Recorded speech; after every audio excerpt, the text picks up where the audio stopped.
welcome to Macabre Matters, where all matters of the macabre are discussed. From hauntings to legends, plagues to disasters, we have it all right here. Welcome to our third season, Macabre Across the Pond, where we will visit the 5 countries of the British Isles and tell their gruesome tales.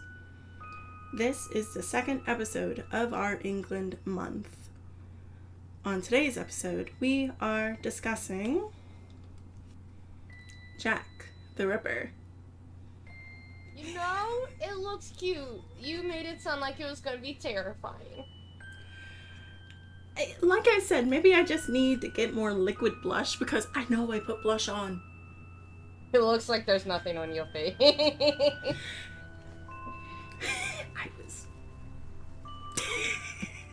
It's still cute. You still have a good look. Thank you. I was trying to do like a little bun and kind of have like the hair down. On the camera, it kind of looks silly. So I may just take it down. I mean, it looks cute on camera too. Okay, but ta-da! And a little bookmark knife. Tell them what your costume's meant to be. Well, viewers, I'm supposed to be a red-headed harlot. So, red dress. You cannot see the bottom, but it's fine. It's very leggy. And, well, I'm also a redhead, so it works. There you go. So, red-headed harlot. Definitely an inside joke between me and Kalee. Yes. And probably a listener will understand it as well. Hopefully. I would hope people know what a red-headed harlot is. Let us know if you actually have no idea what a red-headed harlot is, and then we might have to do an episode on the lore of red-headed harlot. Tell us the story that we all know about Jack the Ripper, but do we really know the story of Jack the Ripper? Let's see. Let us deep dive. The famous Jack the Ripper is known for his awful and grisly crimes, terrorizing the people of London, especially those who resided in the Whitechapel district of the East End in the year of 1888. Whenever we hear anything about the Ripper, we immediately think of how brutally mutilated he left his victims. It is unclear the exact number of his murders, but we all know the famous 5. Mary Ann Nichols, also known as Polly Nichols, Annie Chapman, Elizabeth Stride, nicknamed Long Lizzie, Catherine Eddowes, and Mary Jane Kelly. It was very much assumed that these women were prostitutes. Some were, but due to misogyny and just working class biases, they couldn't just been working women. On Friday, August 31st, around 3:30 a.m., is when the body of our first victim, Polly Nichols, was discovered. Bucks Row, now Durwood Street, in Whitechapel, laid the corpse of Nichols, found by a carman by the name of Charles Cross, who was on his way to work that morning with a friend. It was said that Polly was a 42-year-old woman who actually looked as though she was 10 years younger. Grayish-brown hair with 5 missing teeth, and as well as being an alcoholic. She was also a mother of 5 from a rather turbulent marriage. Her throat was slit from ear to ear, almost to the vertebrae, and sliced open her midsection from the pelvis to the stomach. During her autopsy, it was found that she had sustained stab wounds to her vagina as well. The lower part of her abdomen was partially ripped open by a deep, jagged wound, causing her bowels to protrude out. Several gashes inflicted on both sides of her abdomen had also been caused by the same knife. Each of these wounds had been inflicted by a downward thrusting motion. The next killing took place 1 week later in a yard at number 29 Hanbury Street on Saturday, September 8th, 1888. Annie Chapman was 45 years of age, stout, contentious, and missing 2 of her front teeth. A rumored alcoholic, she was separated from her husband and 2 children, one of them being handicapped. She was found with her neck cut open so deeply that it appeared as though it was an attempt to chop off her head. Her abdomen was laid open and her intestines were on her shoulder. Sections of her vagina, uterus, and bladder had been removed. Newspapers went wild when they got the news that there was another murder in Whitechapel. This was before the Ripper revealed his moniker to the public. People were seeing press about the Whitechapel fiend all over and were theorizing that the killings had to be done by more than one person. The killer was also referred to as the Leather Apron, while drawings of women arming themselves with knives and guns appeared alongside these articles. On Sunday, September 30th, 1888, a double murder occurred. The Ripper first attacked Elizabeth Stride in a courtyard next to the International Working Man's Educational Club on Parner Street. Stride was a 45-year-old alcoholic, missing her front teeth and the roof of her mouth. She bore 9 children, but claimed her husband and 2 offspring had died in a steamboat disaster. The Ripper had cut her throat, severing the windpipe. The mutilation was minimal, as he was interrupted by a carriage entering the courtyard. Within the next hour, a second body was discovered in Martyr Square in the city of London. Catherine Eddowes, 43, was, like her fellow victims, an alcoholic with a broken marriage. She carried all her worldly possessions in her pockets. Her throat was deeply cut, and her abdomen laid open from breast downwards. The entrails flung in a heap at her shoulder. Her ear was almost cut off, and a kidney was taken. The latter apparently was mailed to the authorities. Received on September 27, 1888, at the Central News Agency, a letter was delivered and addressed to the boss. It was believed to just be another hoax, someone just trying to cause a commotion. 3 days later, the double homicide of Stride and Eddowes made them reconsider, especially once they learned that a portion of the latter's earlobe was cut off from the body, eerily reminiscent of a promise made within the letter. The police deemed the Dear Boss letter important enough to reproduce in newspapers and post bills at the time, hoping that someone would recognize the handwriting. Dear Boss, I keep on hearing the police have caught me, but they won't fix me just yet.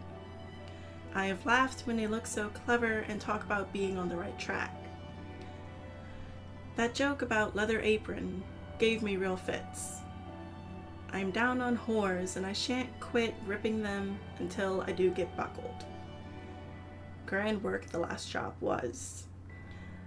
I gave the lady no time to squeal. How can they catch me now?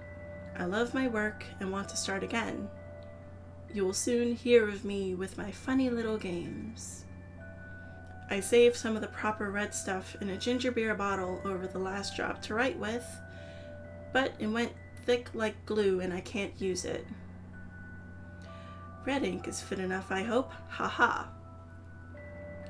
The next job I do, I shall clip the lady's ear off and send it to police officers just for a jolly, wouldn't you? Keep this letter back until I do a bit more work. Then give it out straight. My knife's so nice and sharp, I want to get to work right away if I get a chance. Good luck. Yours truly, Jack the Ripper. Don't mind me giving the trade name. Wasn't good enough to post this before I got all the red ink off my hands. Curse it. No luck yet. They say I'm a doctor now. Haha. And there we have a name for this brutal murderer. Here we have Jack the Ripper. The letter was written in red ink and looked like it had bloodstains on it from him possibly trying to use blood to write with. Then came a postcard delivered on October 1st, 1888, after the double murder of Stride and Eddowes, that was dubbed Saucy Jack due to its flippant nature. I was not codding dear old boss when I gave you the tip. You'll hear about Saucy Jack's work tomorrow. Double event this time. Number 1 squealed a bit, couldn't finish straight off. Ha! Not the time to get ears for police. Thanks for keeping last letter back till I got to work again. Jack the Ripper. This letter was received October 1st, 1888 at the Central News Agency. The handwriting is similar to that of the Dear Boss letter and makes direct reference to this letter and the murders of the previous night. Those who believe it to be genuine argue that the removal of Edo's ears, it was not taken away nor delivered to police, and the fact that the postcard mentions the double event before it was described by the press both testify its authenticity. Others believe it to be a hoaxer that could have gained details from both the previous letter and the murders in the early paper of October 1st. There continue to be more letters from Jack the Ripper to the Central News Agency before his 5th and final murder. The final and most horrific murder occurred in 13 Miller's Court on Friday, November 9th, 1888. Mary Jane Kelly, only 20 years of age, who was already a widow with alcohol problems. A gory sight greeted those who discovered her body. Her head and left arm were almost severed, her breast and nose cut off, thighs and forehead skinned, entrails ripped away, and her body parts piled on a bedside table. Mary was almost unrecognizable. Jack the Ripper had all the time he needed to satiate his bizarre desires in 13 Miller's Court. And while debate continues on whether he was responsible for the other murders of prostitutes that occurred after, most investigators believe he stopped, for whatever reason, after the mutilation of Mary Kelly. Leading the investigation on the Ripper was Inspector Frederick Aberline. At 45 years old is how old he was when the murders started. He was called in when Polly Nichols was found, as he had been transferred to the central office in 1887 for a promotion. He had already spent 14 years as a detective with the H Division and had gained some unrivaled knowledge of the area streets and criminals. Inspector Aberline was one of the first to actually theorize that the murders could have been committed by the same person after the murder of the second victim, Annie Chapman. He held a consultation with Detective Inspector Helson from the J Division, in whose district the murder in Bucks Row was committed, and with Acting Superintendent West, in charge of the H Division. The result of that consultation was an agreement in the thought process that the crimes were the work of one individual, that the crimes were committed where the bodies had been found, and that they were not the work of any gang in the area. By Elizabeth Stride's murder, Aberline was made the lead detective of the investigation. It was said that Aberline became obsessed with bringing the killer to justice, as he would barely get any rest, and by the time he would be about to, is when he would receive a telegram back to the station. With the murder of Mary Kelly, Aberline started to drift out of the area of Whitechapel, and soon enough, the investigation was passed over to Detective Inspector Henry Moore. The murders and the case of Jack the Ripper has been unsolved for over 130 years. 3 of the victims, Polly Nichols, Annie Chapman, and Catherine Eddowes, are all buried at Manor Park Cemetery, with plaques marking their final resting places. Elizabeth Stride is buried at East London Cemetery, and Mary Kelly is buried at St. Patrick's Roman Catholic Cemetery. Over the years, people all over have had their theories about who the Ripper might have been. Some think he was just a poor lowlife. Others, they seem to believe that he may have been a member of high society, with the possibility of paying off someone to make sure he was never found out. Which do you think, listeners?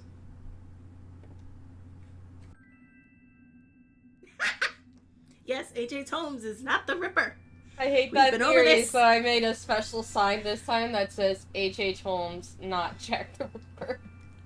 On our lovely lost recording of this first time, I'm pretty sure we yet again went on a 15-minute rant on how much we hate Jack the Ripper, H.H. Holmes' American Ripper theory. So I'm going to summarize it so we don't do a 15-minute rant, because if you really want to see the 15-minute rant, go back to season 2 and watch our H.H. Holmes episode, because I think then it was an hour rant.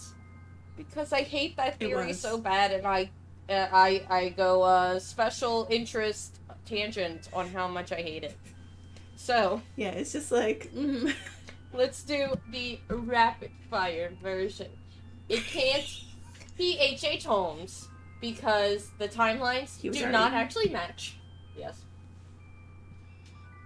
I think he was already executed and buried by this time too. What years was it again? Jack the Ripper was 1888. I don't remember off the top of my head when H.H. Holmes died, but the time frame... I think 1882. 82? Time frames don't work. And if it was, how the hell did he go from mastermind genius who can't be caught in London to instantly the dumbest criminal on the planet once he gets to America? And also, motives change. Jack the Ripper was a sadistic murderer who just really liked blood and really hated women. H.H. Holmes really loved money and just killed people to get their bodies and all to sell to medical schools, or he had an insurance policy on them, so he killed them to get an insurance policy. Completely different MOs, completely different styles of killing, and completely different ways of dealing with the police. I'm pretty sure, if I remember right, H.H. Holmes, you also did H.H. Holmes, so I don't have it as core in my head. He didn't really write a letter to the police going, ha ha ha, you'll never catch me. No, he was dumb enough to defend himself in court. Yeah, no, he did that stupid, but like, none of it matches. He was not antagonizing the police, no. He did not antagonize the police like Jack the Ripper does. So no, I do not think, and I don't think you ever could convince me that Jack the Ripper and H.H. Holmes were the same man. Yeah, no. No. And also Jack the Ripper, I'm pretty sure, was always more gruesome with his killings. Oh, yeah. Like, I actually don't remember why they thought they could be the same person, because his killings were always more gruesome, they were always more public, but I don't remember H.H. Holmes having a gruesome public murder. He did all of his. We have the suspected ones in the not murder castle, where they think it was killing them by gas. And then we have the burning them alive that he did to the Peckham dad. Yeah. And then we have the locking them in a chest and gassing them to death that he did to the girls. And I think he just bludgeoned the kid. I can't remember what he did to the kid. But, like, none of that was... the baby he bludgeoned. Yeah, it's like none of it was surgical precision that you see with Jack the Ripper. So I actually don't remember where the theory first came. I probably would if I could have watched American Ripper, but I turned American Ripper on, made it about 5 to 10 minutes in, and then turned it off. So I don't know. Maybe they said it in there. I just couldn't make it through because I hated it too much. Yeah, and it's just the fact that it's the descendant of Jack the Ripper that... I mean, not Jack the Ripper, Jesus. No, do not... You just encourage them. Do not encourage them. It was not a Freudian slip, it was just a mix-up of names. Mix-up of names, people. Izzy does not believe either that Jack the Ripper and H.H. Holmes are the same person. No! Yeah, the moment I found that out, I'm just like, you gotta be fucking kidding me. People, no. If anything, more people believe that, or at least a couple of people that I've talked to that have listened to us, they've said, like, they kind of think how maybe Jack the Ripper might have been the Atlanta Ripper. We did talk about that in the Lost recording. I actually will back that one up more. The dates are a little bit better, and they did more similar styles of murders. And again, that guy never got caught. But then we run into the issue that for the Atlanta Ripper, we are like 99.99% positive, Atlanta Ripper was a black dude. Right. So then we're now saying Jack the Ripper's a black man in London and Victorian era, which I'm not saying. No one take that out of context, and it's me saying black people didn't exist in Victorian era London. Right. I'm just saying there was less. And they would be caught quicker, probably. Like, the reason that Atlanta Ripper escapes for so long is he is most likely a black man in a black community, so he blended in. But Yes. for the Whitechapel district, they were all white victims, and I'm pretty sure that the demographics of Whitechapel in the Victorian era were predominantly white, where he would stand out if he wasn't a white man. Which is why the Atlanta Ripper killed where he did. He would blend in, versus if he tried to kill in a white neighborhood. And the same of why they now know Atlanta Ripper cannot be a white man. He would stand out. They would have caught him by now. Alrighty, now we move on to some of my written up two-sided notes of questions. Why was he called Leather Apron? Something to do with like butchers. Like, you know how butchers would wear a leather apron. And there actually was a news article that was written to kind of say, oh, beware of the leather apron, because there were a few people that had seen a man that kind of fits a description of who was seen with the first two victims, I think. And so, like, I'll find it, I'll send it to you, because it was like describing like a man about 5'8" wearing a leather apron. So okay, so like they just went, like, yeah. The Leather Apron Killer. I'm glad he renamed himself. Yeah. And we don't. He's just like, the fuck is this? He's like, I really don't want to be called the Leather Apron Ripper, the Leather Apron Slasher, so I'm Jack the Ripper now, guys. I'm giving myself the name. Y'all are not creative enough. So, like, Jack is like, I am not the hash slinging, the bash bringing. The hash slinging, bash bringing, the hash slinging slasher! I don't actually remember all the words. There were so many parts to that title that that's all I can do. Yeah. So, this time, I actually got extra notes this time compared to the first time we recorded this that was lost to eternity. One thing I noticed, though, all 5 women were alcoholics, and all 5 had some form of a dysfunction in their familial life. Like, they were divorced, they were separated, they were a single mom, things like this. So, it seems like he targets a lot.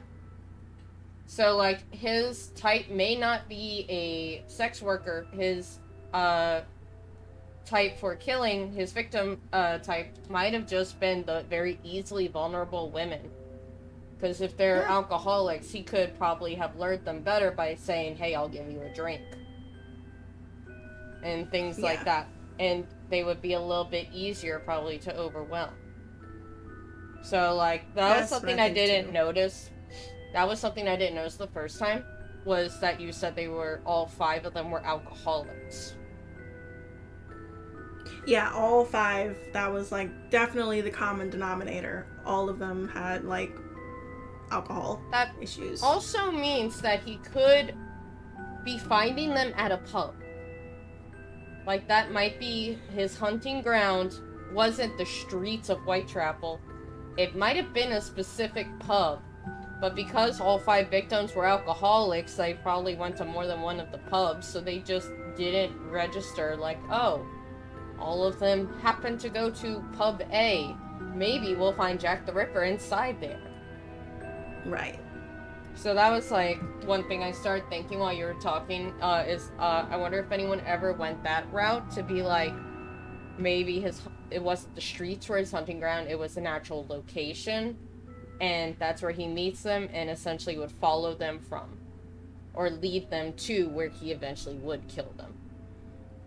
Possibly. That, that is a valid theory. Yeah. So. Who do I need to call to put that in? Make that the next Ripper movie, not American Ripper. Scotland Yard.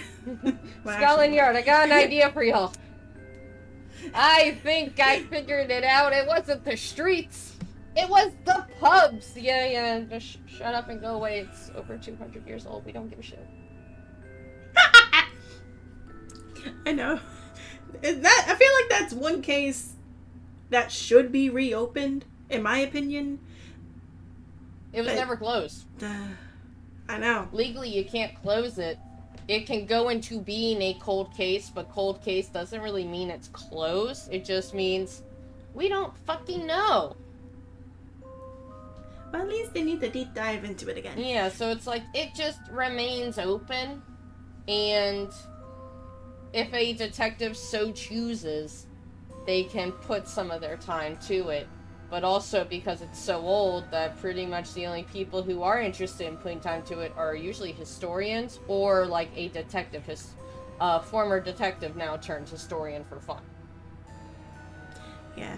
Because they do, London does have other cold cases that are much more recent that, yes, I would rather you spend your time getting rid of those cold cases before you try the one where there's no survivors to make it worth it. Maybe the victim families, if there's descendants to the 5 victims, they might be interested in it, but were you able to find if there was any victim descendants? I knew you were gonna ask that the moment you said all that, and I'm like, dang it, the one time I don't. You see, if you guys go watch season 2, that was every damn episode. Did they have surviving descendants? I don't know. I was like, it's the one question I ask you every single time. You should know by now. I caught on towards the end. And you need to catch on again, because I just asked and you went, I don't know. Well, I'm sure. Oh, shoot. Which one of them had like 9 children? I think it was either Elizabeth or... Wasn't it Mary? Annie. Like the last one had like a fuck ton of kids? Or didn't Mary, almost all of them have a fuck ton of kids? Yeah, except Mary. Because remember, there was a theory that we found where she might have been 3 weeks pregnant. Oh, right. Or 3 months pregnant. The rest already had their kids. Mary might have just been pregnant with hers. Right. Okay. So yeah, they probably do have descendants. Yeah. You see, now we have to deep dive that later and be like, how many of the descendants actually talk about the fact they're descendants of the victims? And I also know if we ever make it out to London, where we're going few times. I will make cemeteries. You go. There's already a list. You're going to the Hellfire Caves. We're going to find some pubs that were open in Whitechapel during the time of the murders, and we are going into those pubs and we're getting some fish and chips. Like, every episode this season, I'm dragging you to the places we're going. Yay! Yes, I'm going to drag you for like 2 to 3 weeks. I'm going to figure it out, and I'm making this happen. Donate to Patreon if you really want to see me drag Izzy to all the haunted places. Please, because I actually really want to go. I got a passport burning a hole in my pocket, y'all. Come on. So, I asked this last time. I don't remember how far we got with it. We got really deep into the letter, because there was 2 or 3. There was a lot, but the main ones I wanted to focus on were the first 2, which was Dear Boss and Saucy Jack. Mm-hmm. And I remember you think the real Jack wrote the first 2, but the others probably it's going to be a copy. Yeah. That time I actually noticed that when you were talking about how he was talking about the blood, that he wanted to try to write the letter in their blood, which is a new level of insane.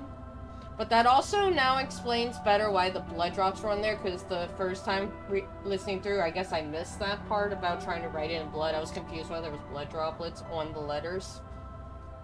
So, like, now the letters actually make a lot more sense second time through. That shows you guys sometimes. Sometimes you gotta watch and listen to things twice to really catch all the notes, because I missed that.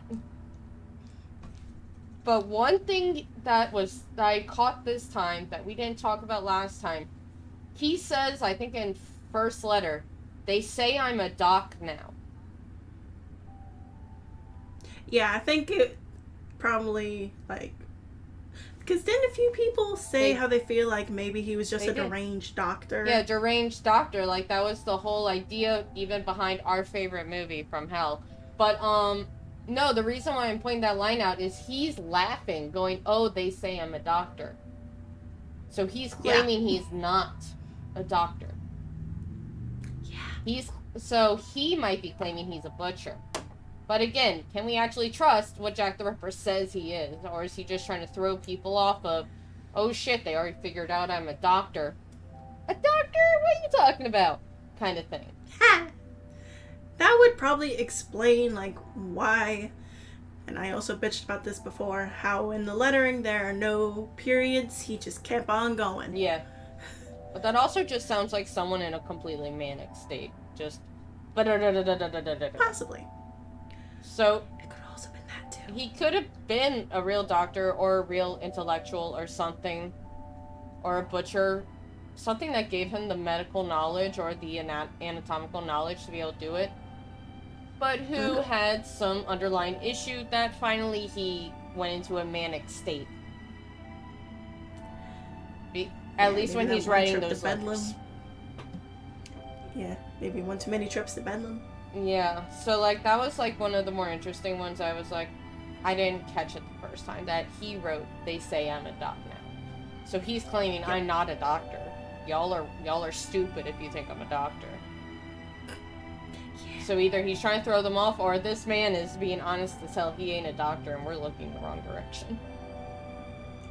Which, if he's not a doctor, then he can't be H.H. Holmes.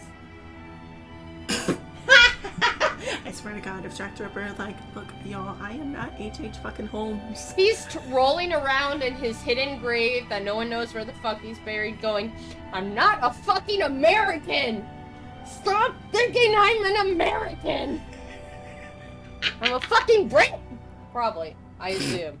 Probably. Why was Lizzie Chapman, the second victim, why was she called Long Lizzie? She was the third. I'm so sorry. Long Lizzie because she was rather tall. Oh, okay. How tall was she?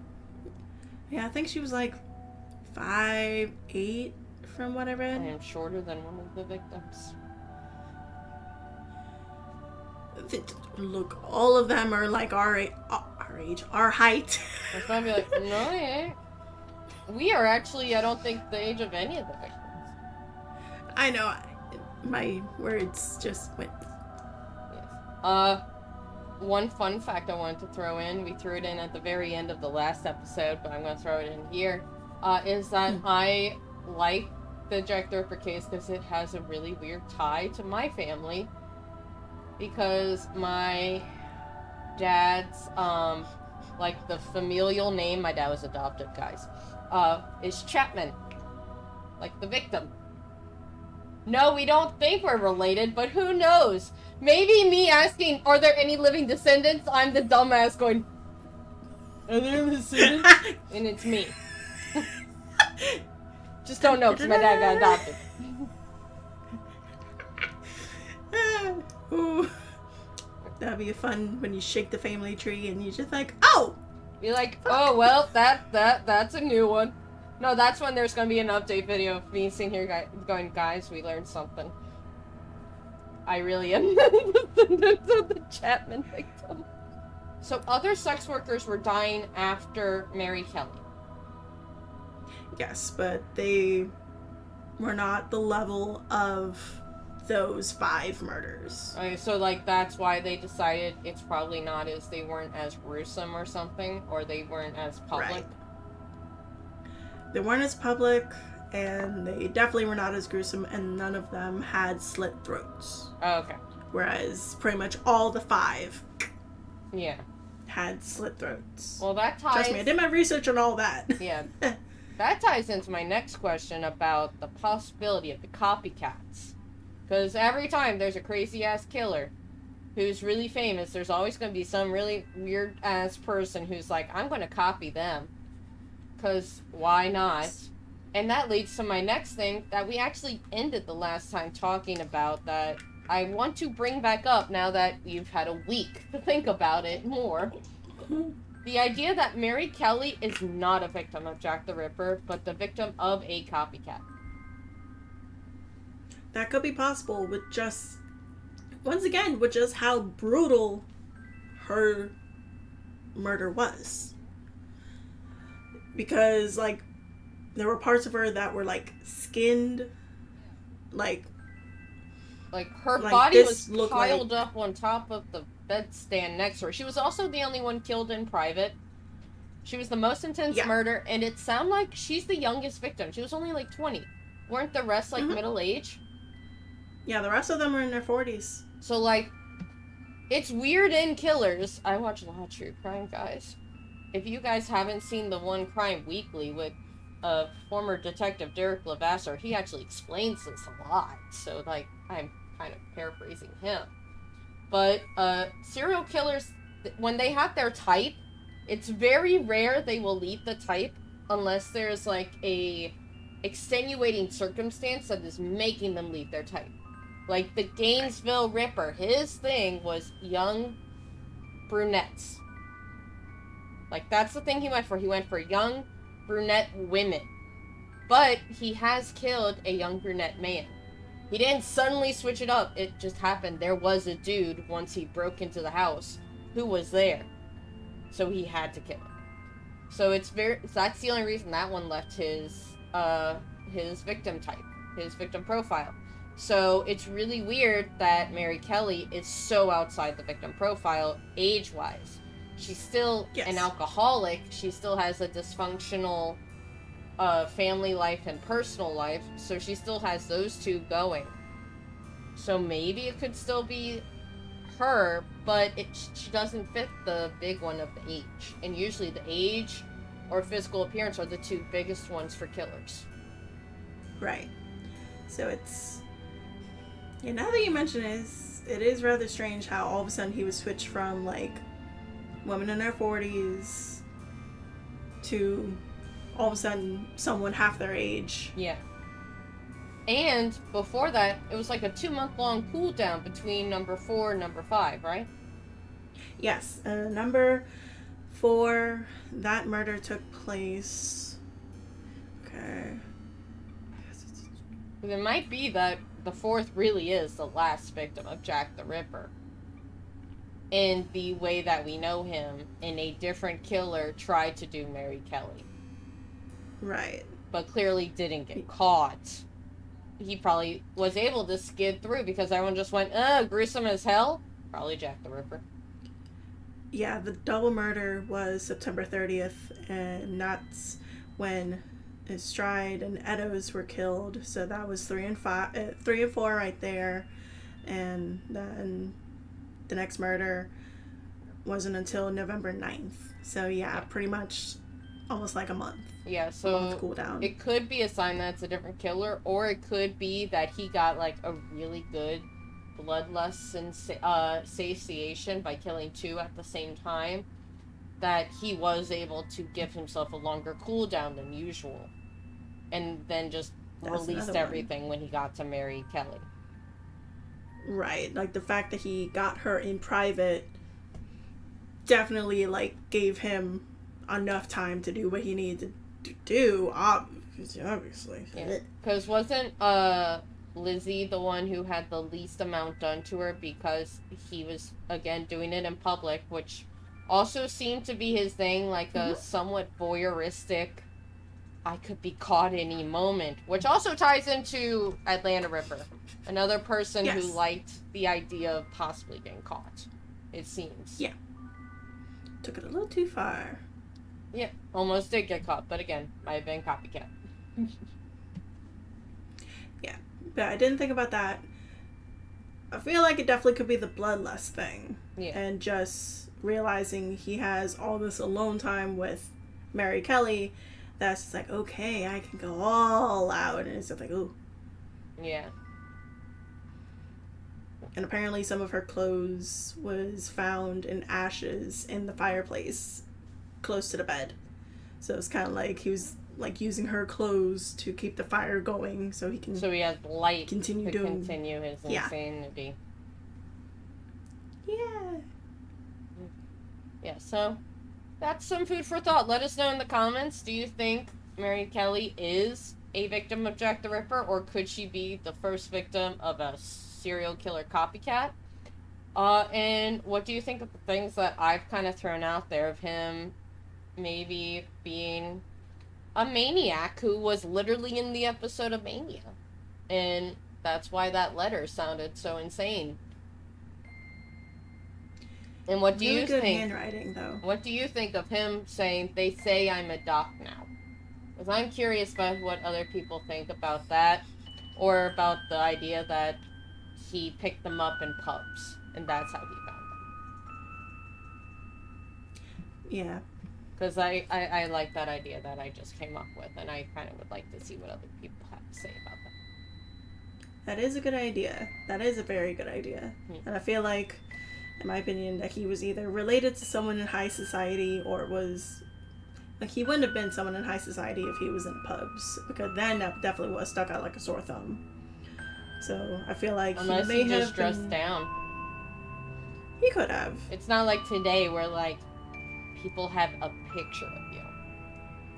Good point, like, good point. If we were chilling in a bar and suddenly, like, Nick Jonas walked in, everyone knows what the hell Nick Jonas looks like because we actually have a picture of him. Then it would have been a painting, and I can tell you as a art historian, none of those paintings are accurate.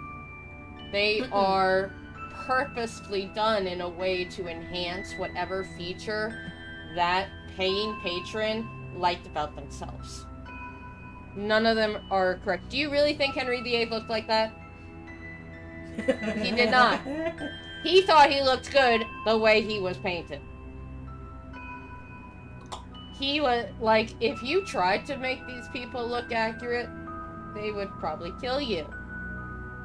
This is around the time when we start getting photography, but it still wasn't that big of a deal yet.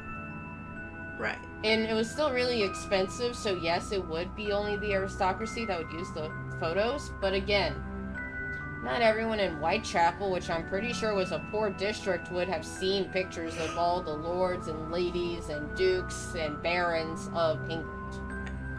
Right. And during this time, we were having the expansion of the middle class, too. So he doesn't even have to be extremely high up in order to have power over Whitechapel. Exactly. So really, just because if he was doing the pub thing or even the street thing, oh, he can't be a high-ranked person, people would have seen him. Would they really if he just dressed down? Like, if he just wore poor clothing, no one really would know he is a lord or something. Just turn to his valet and be like, hey, let me borrow your clothes right quick. Yeah, like, we don't know. It could have been a high-up person, it could have been a lower life person. It doesn't.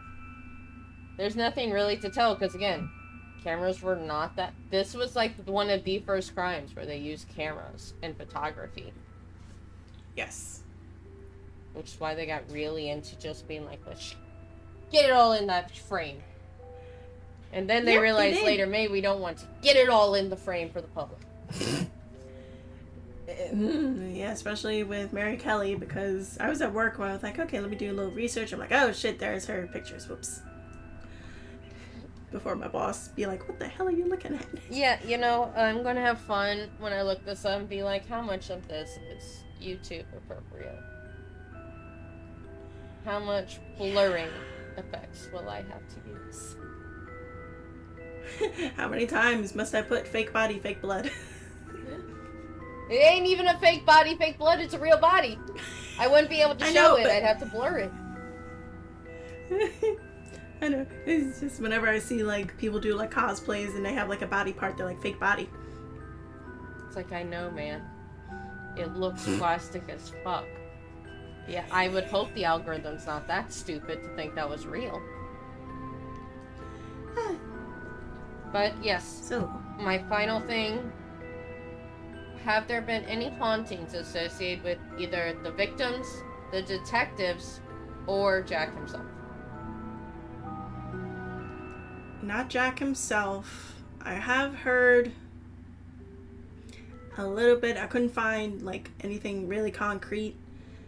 I've heard about some hauntings around in Miller's Court where Mary Kelly was murdered.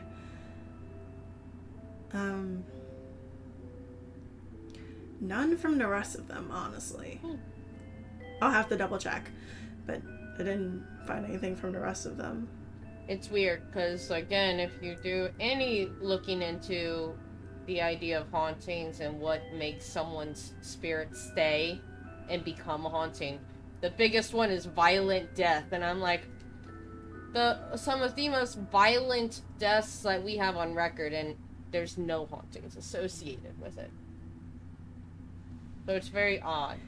And it happened, like, on cobblestone for 4 of the 5. And cobblestone is, like, a more natural item. So it would fit with stone tape theory for them to stay, but they don't. So it's like, why is there no hauntings associated with a crime spree that does, in all honesty, fit a lot of the criteria that parapsychologists and paranormal investigators have currently put forward as what could lead to a haunting.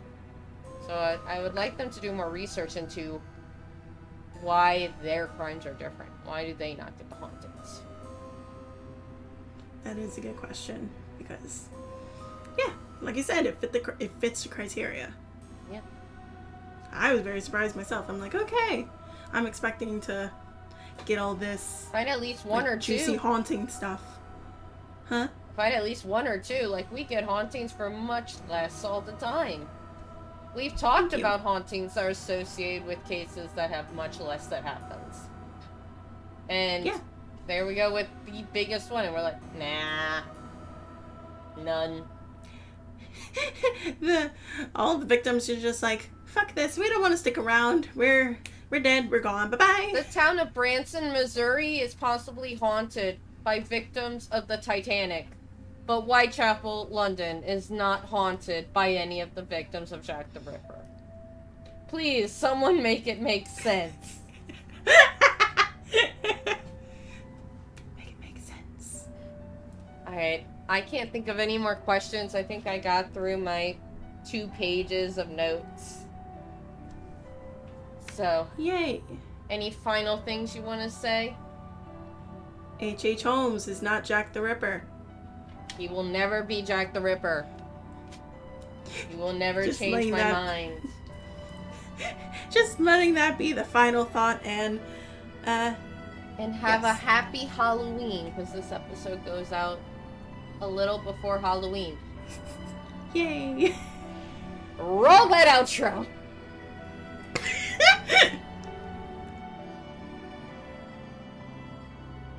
Thank you for listening to Macabre Matters. This episode was written and hosted by me, Izzy. My research was sourced from Texas State University, Jack the Ripper, Britannica.com, Jack the Ripper, Casebook.org, Jack the Ripper, British Newspaper Archive, UK, How Jack the Ripper got his name. Special thanks to my co-host, Kalee, for joining me in tonight's episode. If you have enjoyed listening to us, please give the show a review or think about donating to our listener donation on Spotify. Any and all donations are appreciated and go to helping us better our production. Please help us. What? Kalee is back to give some part of the outro because stuff has changed? Don't think about it. Hey! Please share our show with your friends. We can be found on Spotify, Apple Podcasts, Overcast, YouTube, or wherever else you enjoy listening to podcasts. You can join our Patreon. Members of our Patreon get shoutouts and videos, can request topics, and receive special live episodes with us. Link to our Patreon is in the description. If you have any questions or comments, email us at macabremattersofficial@gmail.com. Also, if you want to get to know us better, please follow us on Instagram and Threads at Macabre Matters Official, YouTube Macabre Matters Podcast, and like us on Facebook at Macabre Matters. You can also join our Discord server where you can talk and hang out with us. All links are in the description. Music you are listening to is Winter Breath by Adrian von Ziegler. All rights reserved. Thank you, and have a delightfully grim evening. Good night.